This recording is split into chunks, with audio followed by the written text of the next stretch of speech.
Hello and welcome, teachers. I am Carolyn, your host, and welcome to this week's Acro Mini, your bite-sized workshop on the hottest acro topics. If you have any questions, drop them in the comments, and we'll do our best to get those answered for you by our guest at the end. And if you know another teacher who should hear about today's topic, be a friend, tag them right now, and let them know we're here.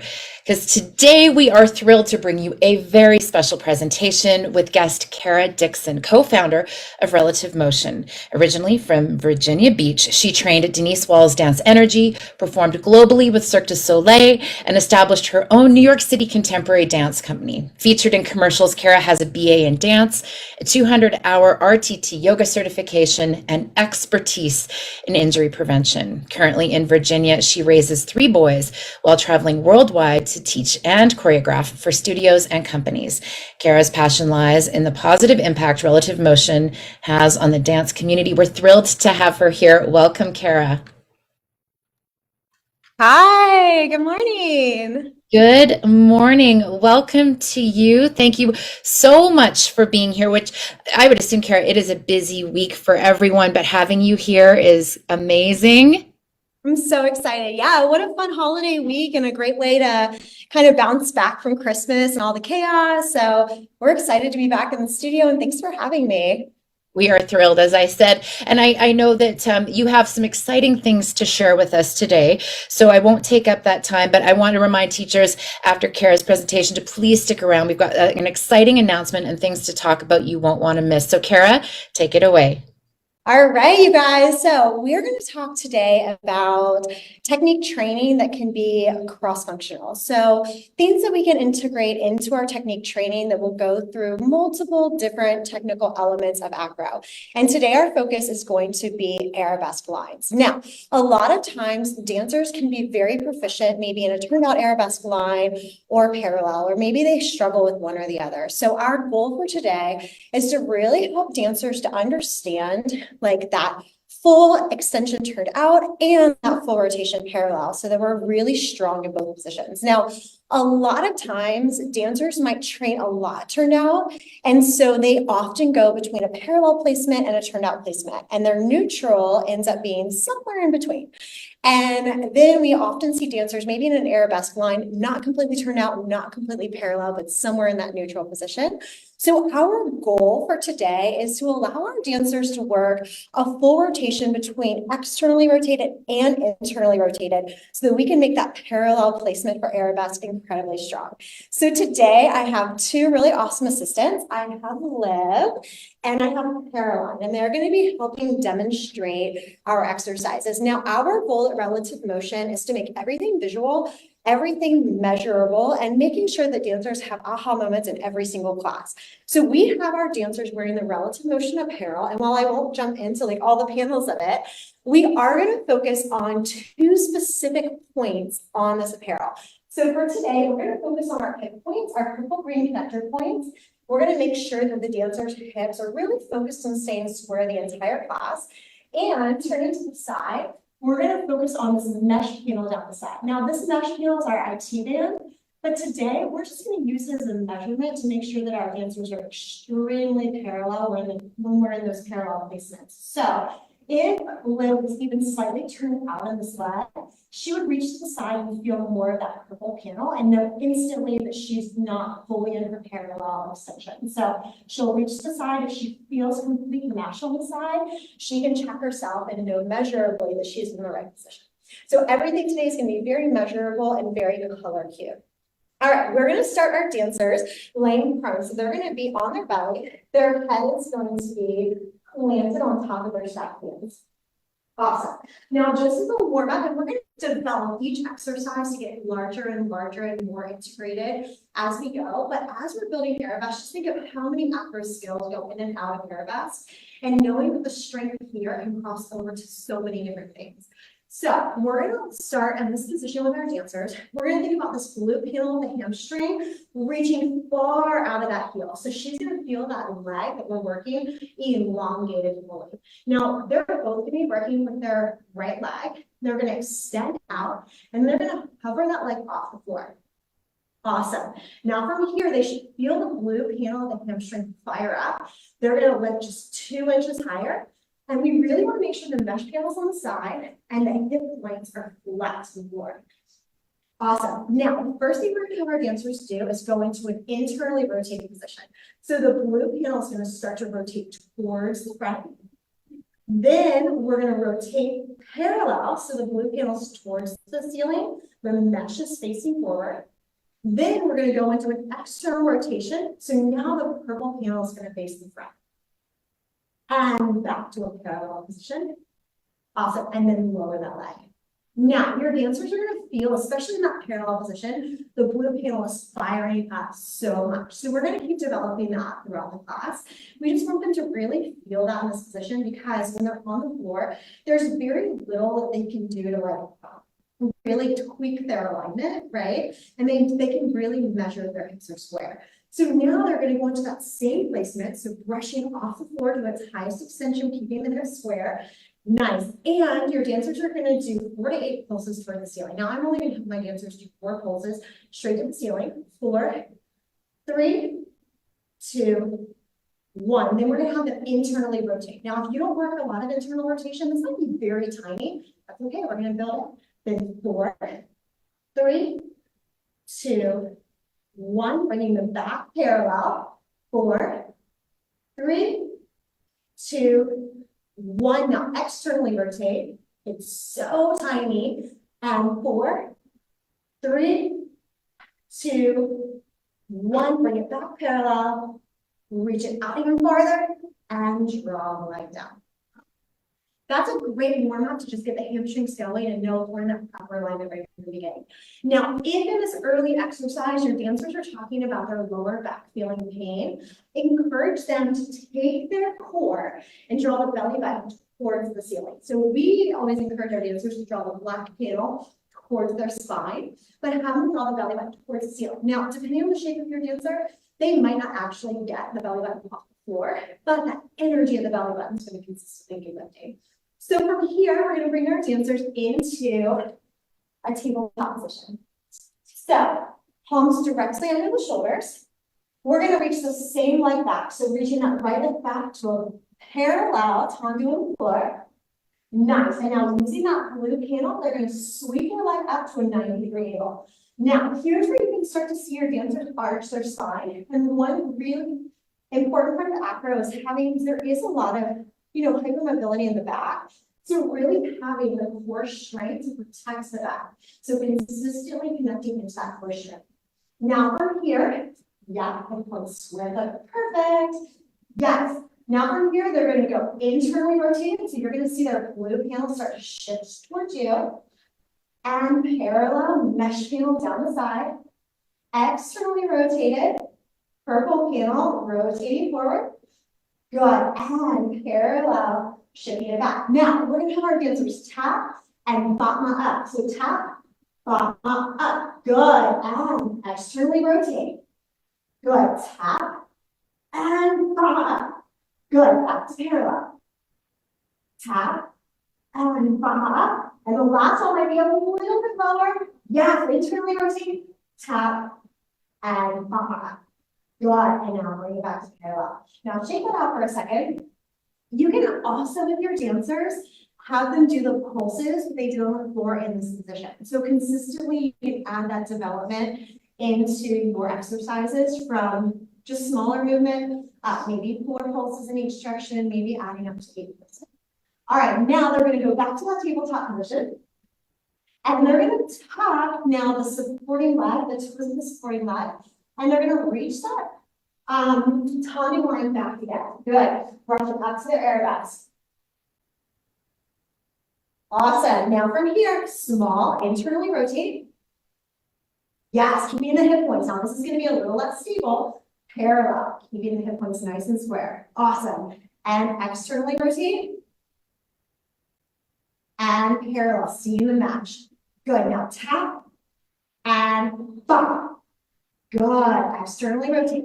Now, as the dancers are tired, they might lift the leg up, the knee up, lowering the knee. Tap and bump. Good. Parallel. Tap and bump. Internally rotate. tap, and pop. Back to parallel and lower. Yes, good. Shoot that out. Yeah, so we can always add an additional element on for our dancers. So if they're good in their original tabletop, we can always add the hover. Now, if you get up to the hover and you notice that their placement's starting to be off a little bit, these dancers are very strong. But if you notice that they get into the hover and they're starting to kind of shake in their placement, have them do less reps.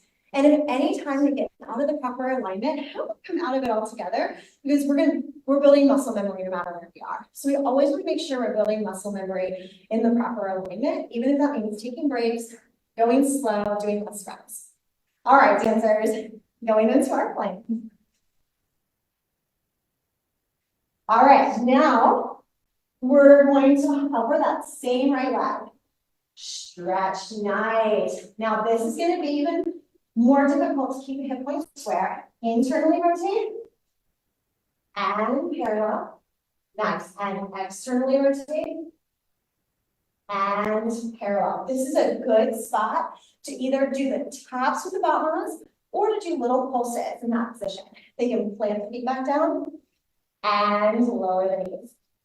Good. So we can develop that same exercise up into the plank. Now the plank is a lot harder than the tabletop, right? And so your dancers in the tabletop, they're not taking a lot of weight in the hands, but in the hovering tabletop, they are. So it might be that at first, the hovering tabletop's enough for their upper body. And as they add the plank element, that's a lot heavier on the upper body. So just being aware of how strong our dancers are getting that started and what kind of muscle memory we're developing for them. Okay, so now we are going to take our dancers to the bar.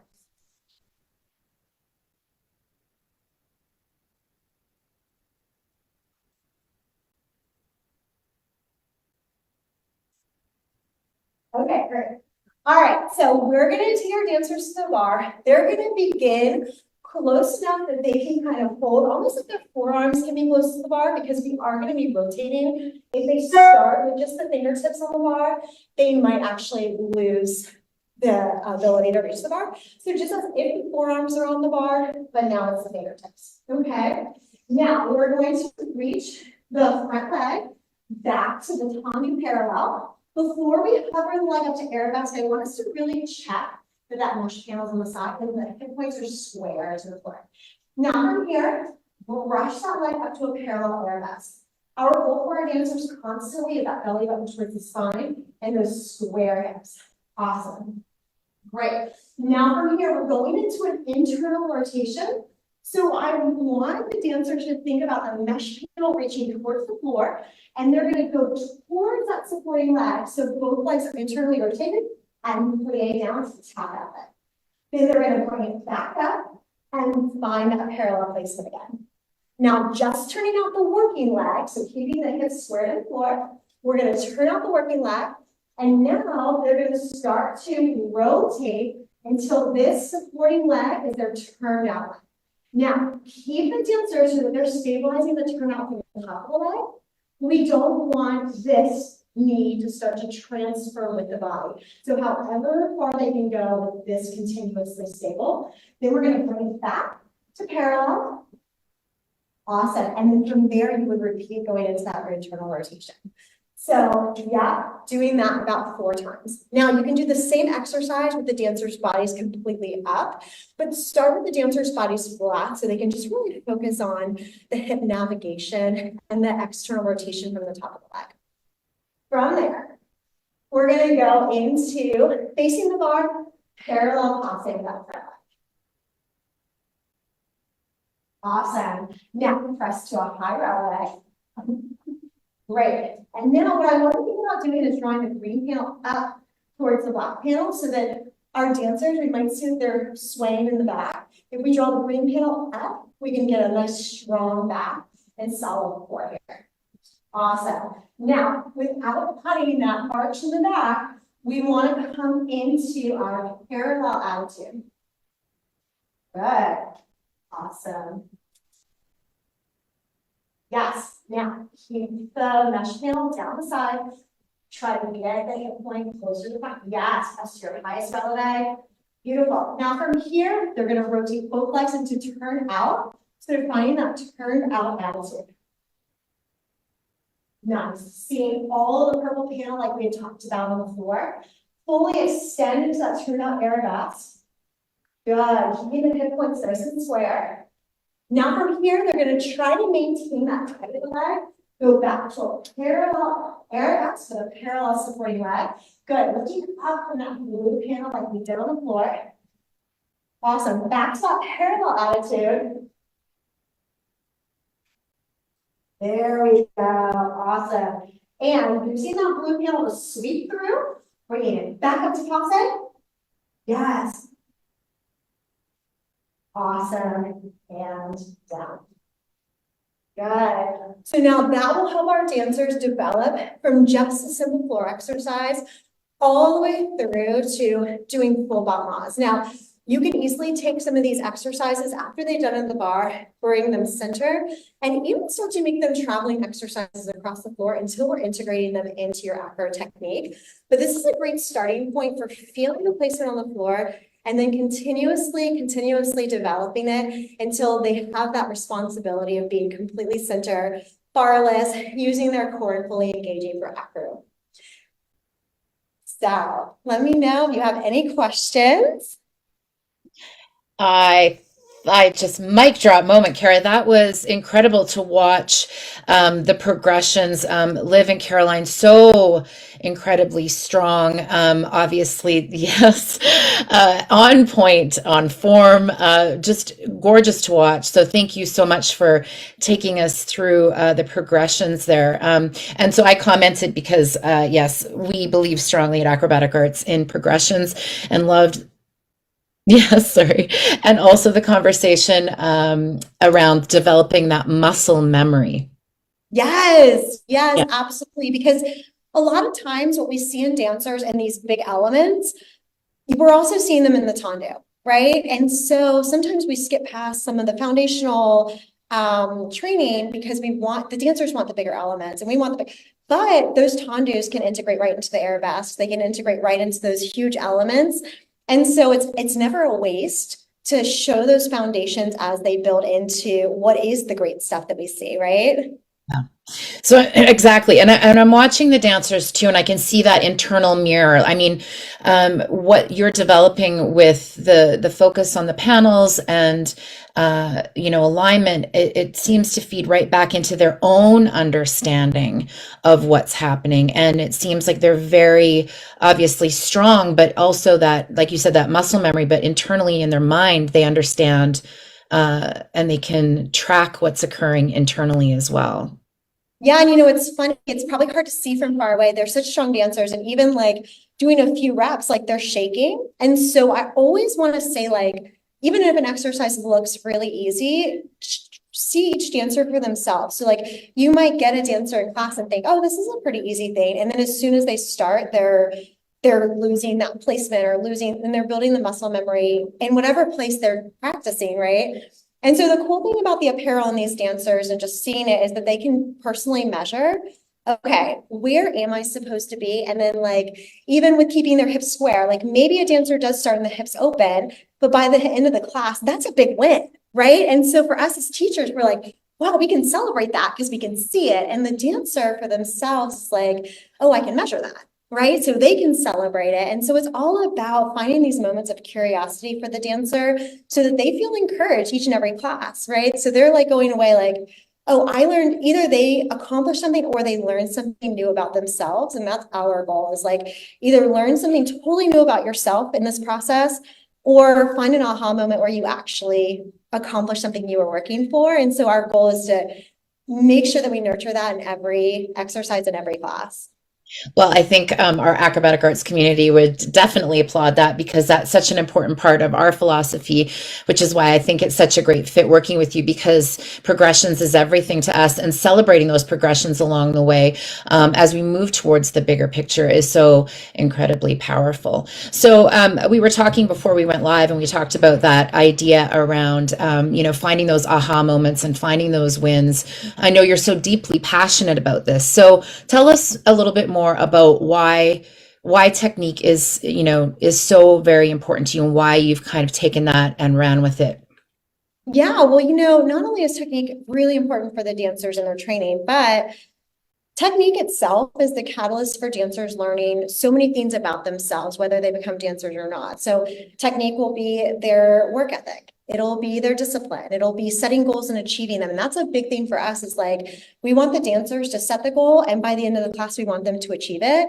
So that in life for bigger things, they like trust themselves. They know that they can, set something and like actually accomplish it. But then it also trickles into how they feel about themselves, how they see the world, how like their families respond to their dance training. Because a lot of times there's pushback from the families. The dancer leaves, they feel like, overwhelmed or discontent or like they're never enough. And so we believe that technique training can teach dancers like, yeah, we have work to do, but look at you and look how far you've come. And like that trickles into your family, that trickles if you own a studio, that trickles into your class retention, that trickles into your like morale of the dancers and like how your team show up, how your faculty shows up. Like it's not just technique training, it's literally like the foundation for everything that dancer is going to be later. And it's so important to be really intentional about it, right? Not just show up in class and be like, we want the dancers to be stronger, but have an intentional strategy behind what we're doing and why we're doing it every single time we show up, right?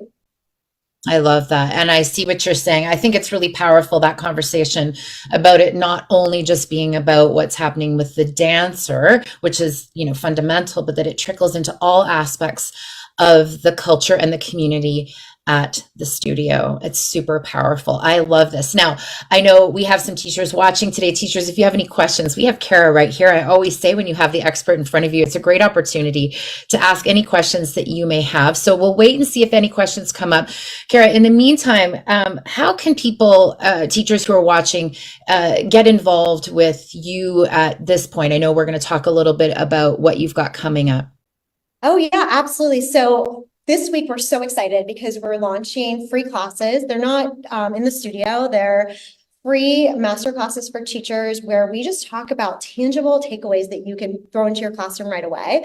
And so our goal for these classes is just for teachers to leave and feel like they're filled, they're inspired, they're like motivated to try something new in the new year that's really doable and like really applicable right away. So when you go back the first week of January, you're on fire. Like if you have faculty, bring them to the class too. Like everyone can start this fresh new year mid-season, like totally on fire.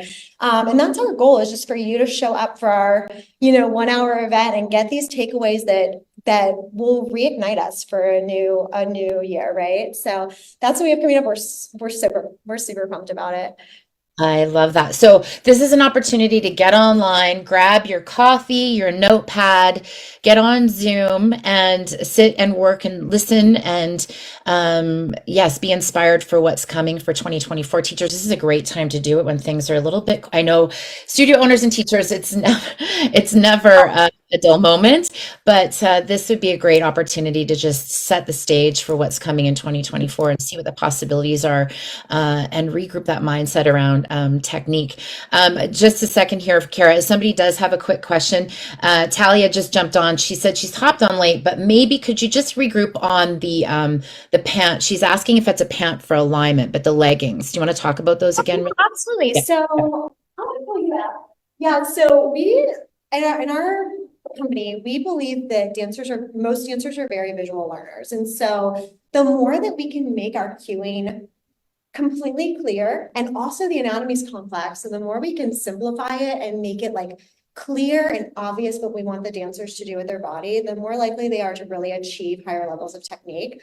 And so with our apparel, all of the colored panels are different major muscle groups that we cue in our dance training. Now, the lower body is very complex, but even things you don't see like the psoas, we have specific ways that we can cue the panels you do see so that we can activate things that we don't see, right? And the dancers can measure it. So say that your dancer's standing here and just kind of relax. And they plie from those knees like yes. So a lot of our dancers, maybe they plie here, right? And their knees kind of sink it. Now stand up straight and now relax again. And now a lot of times we'll see like the kind of the green panel sinking in. So see how that's like not very active. Now you could tell even a young dancer, show me as much of that green panel as you can. And all of a sudden they're presenting that entire green panel. Now when she goes to plie, right? Instantly her knees are tracking over the balls of her feet. That's a very simple cue that we can use for even young dancers because they can understand, like, they might not understand, like, hey, rotate your femur, but they would understand, show more of your green panel. Okay, now go into the plie. And so every color block is a major muscle group. All the black ones are the joints or they're surrounding the joints. And then the mesh panel on the side is our OT band. And we just made it a different texture altogether so that dancers don't train it and cue it like they would a muscle. We wanted to stay taut and we wanted to stay really nice and firm so it can protect us. So we want the dancers to understand that as a cue that's important, but not one that needs like stretching and flexibility to really take advantage of. So cool. Teachers, there's so much here to unpack and to consider. I love that visual example. Thank you so much for that. I don't see any other questions, Cara, but we're talking about, just before that question, we talked about Radical Reach. This is a free masterclass, one class, single, thank you, Talia, one single class, but there's 4 different options for teachers to jump in on, and it's about how to create lasting impact using technique training as a vehicle for dancers to reach their full potential. Is there anything else you'd like to add about that? I think that's it. Yeah, come join us. It's going to be really fun, and we'd love to see you there. Awesome. All right. So teachers, if you're interested in what Cara's got to say and working with her, now is your chance. Like I said, this is a free masterclass just for you. You can visit the link in the comments. I'll put that there just momentarily to grab your spot for Radical Reach Masterclass. You can register now for one of the 4 days or times available this week. So take advantage of this time to reflect and regroup and set the tone for your year ahead. I'm super excited for this, Cara. Thank you so much for coming and being here with us today. Do you want to reintroduce your dancers once again? Yes, absolutely. This is Caroline and this is Liv. You guys did such an awesome job. Thank you guys so much. You all did amazing. Thank you, Cara. You're welcome. Have a great one. Thank you, teachers, for being here. See you again next time. Bye.